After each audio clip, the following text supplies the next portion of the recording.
Langsung saja Datuk, yang ingin saya tanyakan tadi sewaktu kita sidang pertama kan itu kasusnya salah tepuk tapak tangan dengan paksa kan?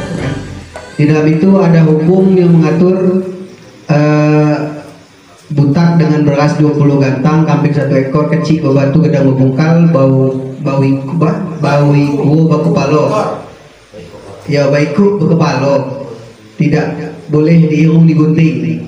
Tadi kan setelah kita misalnya itu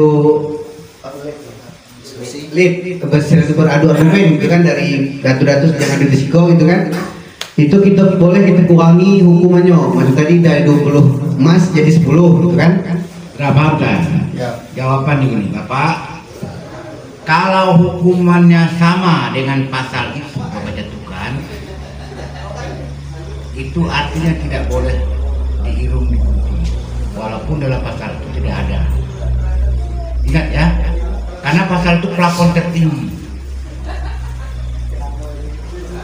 Kalau kita menghukum dengan pasal itu yang jumlahnya, berarti tidak boleh diirung digunting. Memang tidak saya tulis semua di situ. Kalau tulis semua bahkan banyak memanjangkan masalah saja. Tapi maksudnya sama setiap pasal. Kalau dalam pasal itu berbunyi 20 emas, lalu kita jatuhkan 20 emas, harus kita sebut boleh tidak boleh diirung digunting. Kita jelaskan kita sidang adalah dalam kasus kalau istrinya tadi terpegang terpikau, nah, itu kan istri orang. Nah, istri orang berarti bisa kita terjadi sidang dalam adat. Pertanyaan saya, kalau suaminya, dia punya suaminya tidak suka langsung meneruskan ke pihak kepolisian karena dianggap istrinya telah dilecehkan. Nah, apakah nanti antara ada tetap kita sidangkan dan yang di kepolisian tetap terus juga jalan? Demikian Pak Datuk. Datuk, terima kasih. Assalamualaikum warahmatullahi wabarakatuh. Tadi kita simulasi sidang perkara pidana, Jupak Tanah 1, Jupak Tanah 2. Ya, ini yang kita sidang. Kasus yang Bapak bilang itu bisa masuk dalam perdes. Bapak-bapak bisa kesepakatan bersama kepala desa, kalau ada kasus pidana terjadi di dusun Mudo ini, lalu melapor sama polisi, tidak dibenarkan, harus diselesaikan secara adat. Sudah selesai secara adat, tidak mau terima juga, silakan dong. Itu perdes yang atur, Pak. Itulah yang disebut ijo pakai, yang disebut dengan agung 20 hukum yang dibuat oleh desa masing-masing, disebut dengan agung 20 atau ijo pakai. Kalau dalam negara ini perda desa-desa masing-masing. Silakan buat dengan catatan jangan terjadi seperti kasus desa lain yang membuat hukum adat dalam perdesnya itu tidak boleh. Yang boleh Bapak, warga Dusun Mudo apabila terjadi kasus mengenai di bidang pidana tidak boleh langsung mengadu ke kepolisian. 2. Warga Dusun Mudo kalau terjadi kasus tentang perdata, utang piutang, masalah tanah, masalah harta benda lainnya, tidak boleh langsung gugat ke pengadilan negeri. Selesaikan dulu secara adat. Barang siapa yang melanggar, dihukum beras 20, kambing 1 ekor, emas 20. Jalankan itu Bapak. Itu orang Mudo yang membuatnya. Tidak perlu roda hitam. Bapak ya, silakan. Menyambung lagi Datuk. Jadi batasan aturan yang kita buat di dalam adat sampai sejauh mana itu Datuk? Berlaku untuk desa ini. Berlaku untuk desa yang dikeluarkan oleh perdes. Ya, dalam perdes ngaturnya. Ya. Tanpa perdes tidak bisa. Perdes ngaturnya. Ya. Rapat, Pak Kades buat rancangan. Setuju tidak setuju? Bapak boleh larangan, gimana atur undang-undang? Ada orang Lopo ini dilarang memancing, dilarang ngambil ikan, mana? Perdes sebenarnya. Ada desa di sini, ada Lopo sini. Bapak buat peraturan, kita tabur benih ikan di sana. Selama mulai dari Januari ini sampai tahun depan, siapa yang mancing situ, siapa yang pasang luka, siapa yang nyala, dihukum sekian. Sabar ini gitu. Nah, itu juga yang kasus-kasus lain. Nah, itulah yang diperbaiki kemarin oleh Desa Pengunduran di Hotel Sang Ratu.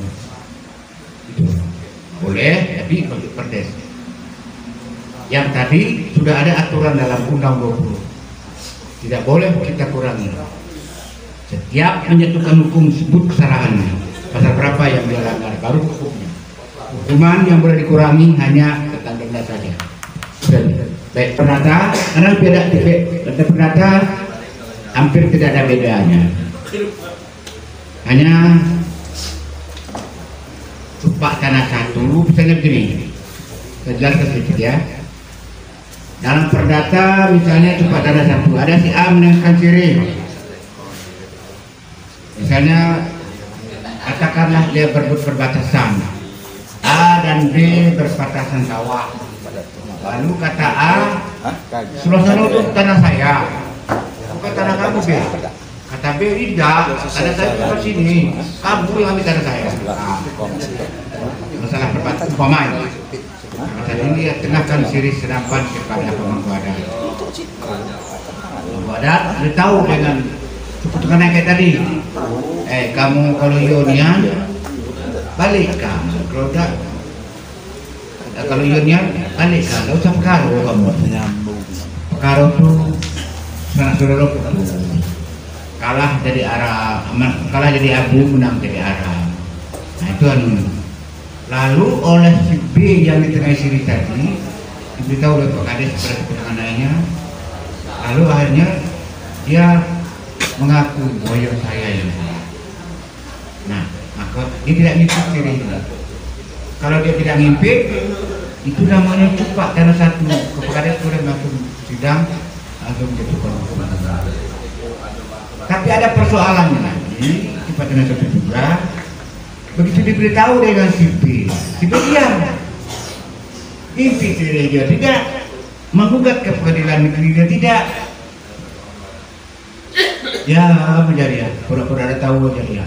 Tanah yang diambilnya pilih terus. Nah, itu cupak tanah satu juga namanya. Pemangku adat langsung bersidang menghukum si B karena tidak menuntut diri orang, tapi tidak mengajukan gugatan pengadilan negeri, tetap pada yang dia dijatuhkan hukum pelalu dia tadi. Itu bedanya. Kalau dia sama-sama sedangkan diri, diimpitnya kayak tadi juga persis kayak pidananya. Cuma perlu Bapak ingat, setiap perkara biaya perkara dibebankan kepada yang kalah. Untuk sementara dibebankan kepada orang yang mengajukan siri sinangkan. Setiap saksi harus didengar keterangannya di depan sidang sebelum memberikan keterangan disumpah. Setiap hakim yang bersidang harus disumpah. Semua ini sama saja, cuma bedanya itu sendiri. Ada orang kerja.